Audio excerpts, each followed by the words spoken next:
Every couple experiences seasons where one person carries more. The danger is keeping score. And this one's going to be a doozy, y'all. We'll talk about it right after this. Let's talk about love and marriage the way that God intended. A life experience, here we share it. The No Fruit Podcast. Tune in from any platform. No Fruit Podcast. Will help your spirit transform. Hey, y'all, we're going to be a little more serious. Well, I know I'm going to be a little more serious in this episode because of the topic or the idea. Because I can sit here and tell you flat out that I have probably been the most wrong in this situation. And I will take my own responsibility in this. I know Kafa will probably deflate on some of it because that's just her nature, but it's just the way things are. And so there were times in our relationship where when Kafa, because if you listen to some other episodes, Kafa has mentioned how, I had done some changes. I was working on myself, making some changes or whatever it is. And I was like, well, Kafa, you're not changing. Kafa, you're not doing. Kafa. You're not. And so some ways that is a form of keeping score. And so here is what the situations have been in all reality, and not giving actual times or true situations of like, hey, this person did not work versus when this person did work. This person carried all the bills when that person carried all the bills. We have been through those situations through our whole marriage. It doesn't matter, right? The reality is that we have really been there. Now I'm gonna get to the nitty gritty of this. The reality is that we both have been there in that situation, whether or not we were changing jobs, not changing jobs, building the business, not building the business, being secure in our relationship, not being secure, or whatever it is, and so there have been moments where we were unequal in some of those moments. And so unfortunately, I was keeping score or tally on those situations. And it was not right. It's not been fair. It has not been conducive for a environment of growth. And that unto itself had enough energy to destroy everything that God had ordained us to be in. 100%. And so in this moment of full transparency and clarity, and I'm getting all the way into the weeds right from the rip, that keeping score of what you did versus what I have done, keeping score of where you are in your life versus where I am in my life. And I'm saying this because we hear a lot of this right now on social media. A lot. That if this male is not a high earner, where this young lady is saying, hey, I'm so independent or whatever it is, I could buy my own or whatever it is, like you hear so many people keeping score of where they are in their lives, not understanding that, it is a shared environment. And some of this idea where people want to say, hey, I don't want to be in a traditional relationship. But do you understand that you're talking about traditional values, though? Where, hey, I want to be taken care of as a wife. We got you. But at the same time, you're speaking almost as if you still want to be in this modern situation. But you don't want to be in a traditional space. Because if you want to be taken care of, that means, are you going to be in a mindset, position, idea of, that means you might need to be home a little bit more with the kids? Traditionally? Do you want to be in a situation where you might really need to cook dinner or maybe wash clothes traditionally, like if you want that idea. And so what happens is just in what I'm hearing and or experienced or whatever it is, sometimes as we think about maturing and moving along in our relationships or whatever it is, that we have to understand really where we are. Are we governed by a traditional mindset? Are we governed by a modern mindset? And then in there, how much of that are we keeping score? You know, and I think that's some of the things that we have had moments of struggle in our relationship in certain situations because of that, those moments of like, hey, you know what? I'm doing, you're not doing mentality, and it doesn't feel like we're equal across the board. I think just to add a little bit to what you're saying, and try not to deflect because you said I was going to deflect. But, looking at marriage as a team effort. So sometimes, in the team, yes, you have your independent roles. I'm a 1, you're a 2, whatever. We don't do the same thing. Right. But even with that, in order for us to be an effective team, number 1 has to do what number 1 has to do. Right. Because number 2 can't do what number 2 has to do if he's trying to do or if she's trying to do what number 1 didn't do. So, keeping score, not necessarily, but understanding your role and understanding somebody else's role within that relationship, within the marriage, within the family unit. Yes, we all have roles to play, and sometimes you do pay attention to that, but it's not necessarily something that you need to go back and say in a resentful kind of a way, you're not doing, or a blaming way. Well, I couldn't do what I had to do because you didn't do what you did. We're supposed to do. But looking at it in a growth way, with the growth mindset of how do we grow from here? Or what's the challenge that you're having with getting your part of the task done versus a blaming way or a negative mindset. I think that's the difference. And again, as I said, because my husband has done some self-reflection and some changes, it's opened those things up. Yeah, I've learned about growth mindset at work, but that's just been recently, where Maurice has been doing some of that work for some years. And all of that has kind of challenged us in our relationship and changed us in some ways to look at ourselves and look at our relationship differently on what roles we play. Can certainly go back to the time we were in the pastor's office and we were talking about the roles we would play once we were married. And I can recall him asking, like, who's going to take out the trash?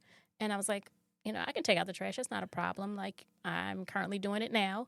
I'm not pressing independence, but I'm like, I don't have a problem taking out the trash. And then he asked in reference to, like, Maurice said, he would take out the trash as well. And then he asked about, like, who's going to do the cooking. And I don't really recall, like, how we ended that part of the conversation. But I do remember Maurice was saying, like, hey, we're going to have 50-50 roles. Mm-hmm. And, I was walked away like, oh, okay, that's good, But hindsight now, real life, after we've said I do, it didn't end up that way. We didn't always have 50-50. And we learned that it was okay through this podcast, talking to other people who were guests on our show. They let us know, like, marriage is not going to be 50-50, that it's okay. Some of them had even said it should be 100-100. Mm-hmm. Like, Marie should give 100%, mm-hmm. and that Kafa, you should give 100%. Like, you give full of yourselves. But there are going to be times in your life where you can't give 100% of yourself. Right. So at that particular time, then the team effort is not 50-50. It's not even 100-100. Like, right. I'm going to give a percentage of myself because I'm not feeling that well. I may have a headache, or I may have been pulling, because of work or because of the kids. And likewise, Maurice, mm-hmm. We have other things that go on, and we can't always give all of ourselves to this team effort and getting to what the overall goal is. What are your thoughts? I mean, I think what happens is, or what happened because of understanding what is your past, right? Mm-hmm. So as a young person growing up in my household, my mother was, I only had my mother, Mm-hmm. right? Single parent household, which quite a few of us have experienced. And so you have a vision of what the roles, quote unquote, may or may not be, right? And so as the oldest child, and what I had, responsibilities I had as a child, I was, taking out the trash, doing this, doing that, helping my mom out, whatever it is. So my thought was, yeah, you know what? Well, it'll be no different being married. Well, no, guess what? It is different, right? Because what happens is you don't realize that now the bills are involved, right? Now you really got to pay attention to who's paying the bills and who's managing that. That's a whole nother level of management. And so now, all right, how can both of us, especially for one who has been on their own and one who has not been on their own, and so one who has been in places that were, now both of us lived in mostly rented places, right? Majority of our lives. And so with that being said, what are the responsibilities in those rented places? One person's primary residence were 90% apartments, where the other person, 90% was a house. So those responsibilities are different. So trying to meld all the cultures, ideas, or whatever it is together is not going to always be the same. It's not going to be equal. And the ideas on, all right, I'm used to taking out the trash because I got to take out the trash every day. I'm in an apartment. Throw it down the trash chute and whatever. Or if I was sitting right here, the maintenance people will come pick it up. Versus, oh, wow, like right now, our trash days are Tuesdays and Fridays. So that means you have to hold on to your little stinky, funky trash, for a couple days because we ate crabs on the wrong day, right? Or, whatever we had, or like when it's we have diapers or whatever else, you're like, oh my gosh, we have to sit on these diapers for how long? Whatever, so the reality is that there are some things or ideas that you have to adjust to. Oh, you know what? Here's the other thing we don't consider. Right now, where I work is in Center City, right? And that's where I've been working at for a long time. Oh, wow, Maurice, you take a job that is literally an hour and a half drive to and from. And then when you work in that place, guess what, Maurice? Now you have, it's the holidays, and here's what you've never experienced before, real holiday traffic. So now I get off at 5 o'clock at night. Now you're not getting home until 7, right? And you're like, I have literally sat in this car for 2 hours. Right. And so, unfortunately, I get home and now it's like, well, Maurice, can you help out with the kids? Kafa, I don't know how to tell you how tired I really am. I already had a draining day at work, for whatever reason. And on top of that, because of where I worked, the weather was not always the same either. The weather might have been totally different where I worked versus where I lived. And so now I'm driving through the rain. I'm driving through the snow. My car is all crazy. I'm driving now through, all this traffic. And then I get home. It might be clear. And, Kyle was like, or she is not her directly, but the idea could be, you know what? Well, it's clear here. I have no idea what you've been through. Yeah. Right. But I know what I need. I need help with these kids because I've been dealing with your little screamy little boy for the last 2 hours. You already know he's attached. He can't unattach. Right. So I think what happens is that we don't understand, which is what we're talking about as far as culture, as far as communication, or whatever it is. Like, hey, what is the real background that we've experienced and why we think we're going to go into this situation one way, and then when we're finally into it, we're like, oh no, we can't adjust to that. It's hard. And I think, again, it goes a little bit into what some of our preconceived notions are of marriage, and what we expect. So a little bit more about what Maurice is talking about. So, you try to better yourself. You take on a better job, not noting that it's further away and that there's a commute there. You love your wife and you say, sure, go back to school. And so when he came home, I had school assignments I needed to take care of. So it's like, okay, we made this commitment to one another. We made this promise that I'll take care of the kids during the day. When you come home, you can have them for a little while so I can get my homework done. And, life went on and it didn't always balance out that way. And so that's a little bit of a backstory of where we were. It wasn't just like, oh, you home now and, take these kids. No, it was a little bit of our season at that particular time. I was a stay-at-home mom / full-time student, getting and obtaining a degree. So our responsibilities were a little bit different than a traditional family. And, we had that commitment to one another. And it was unbalanced, but it was temporary. But it didn't feel that way in that moment. Also, let's flip it the other side where, I'm working at the church and then things happen and I resign. So now I decide that I'm going to start a business. Mm-hmm. And so now, because of that, Kafa's working a 9 to 5. And so she's consistent with the money, all that type of stuff, where I'm not bringing in as much. So now, but also at the same time, now my responsibility are the kids. Mm-hmm. And so the same level of expectation, in my opinion, that I had of her when she was home, she had of me as well.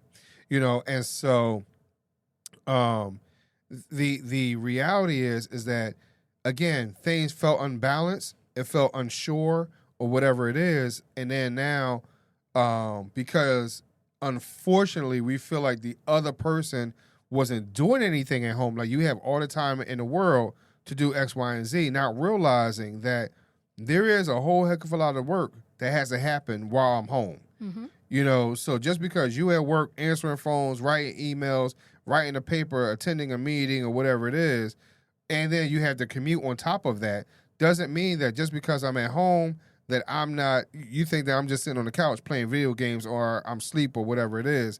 You do understand I got to go get the kids or whatever. Like Kafa, hey, I got to manage the kids.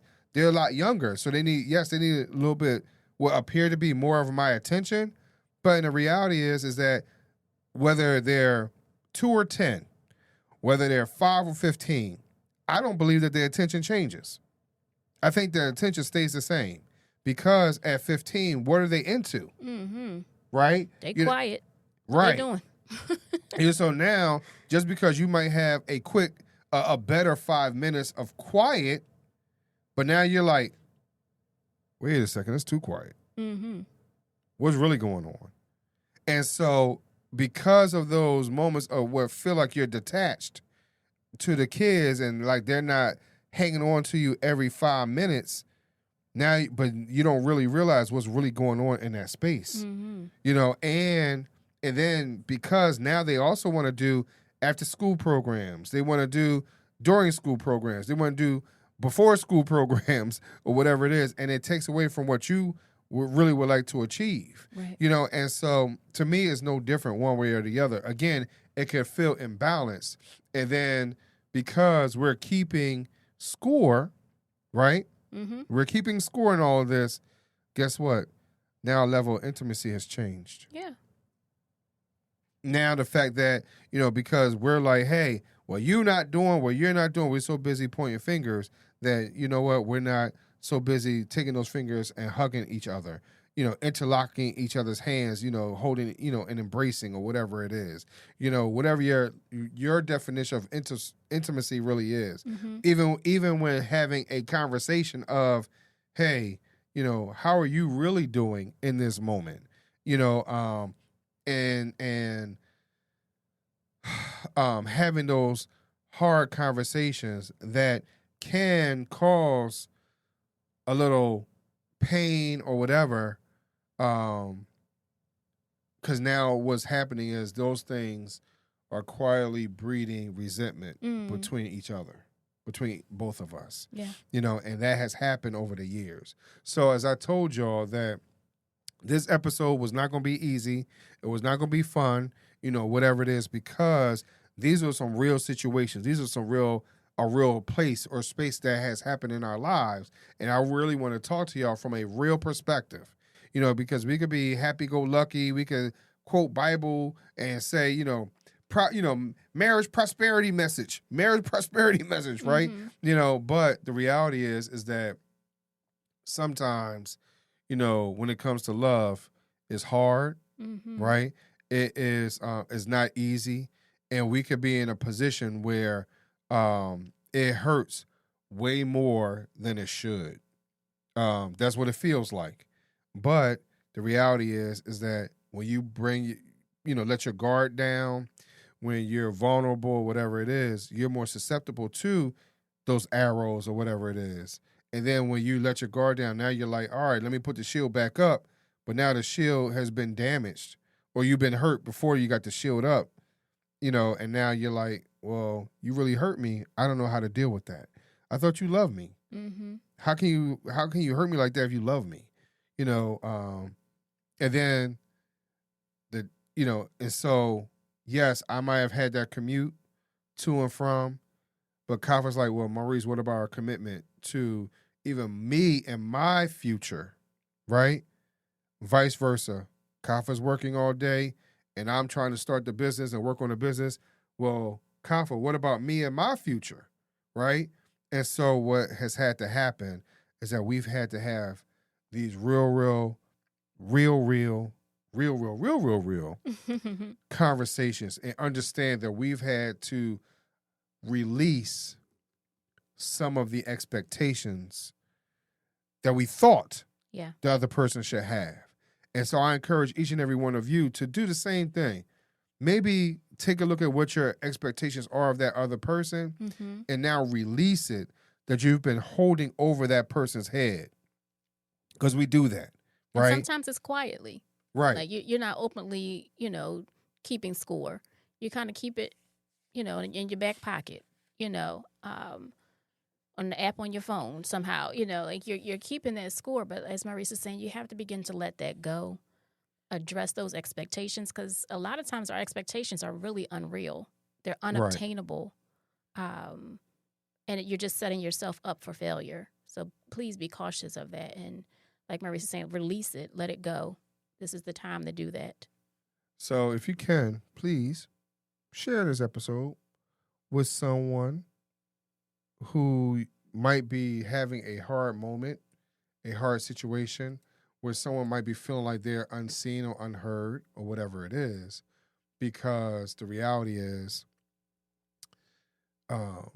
there might be some expectations that their loved one or you as the loved one that's holding over their head. But here's the other part of that.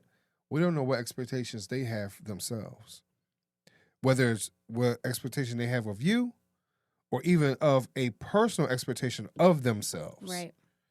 Because sometimes we don't, again, have those type of conversations. So I thank y'all very much for listening today. Thank you all. God bless. And we'll talk to y'all. Peace. Thanks for tuning in to another episode of the No Fruit Podcast, where we bring you fruitful conversations, ripened wisdom, and love that's deeply rooted. If you enjoyed this episode, don't forget to subscribe, leave us a review, and share it with someone who could use a little inspiration in their day. Until next time, stay rooted in love, and remember, every seed you plant today shapes the fruit of tomorrow.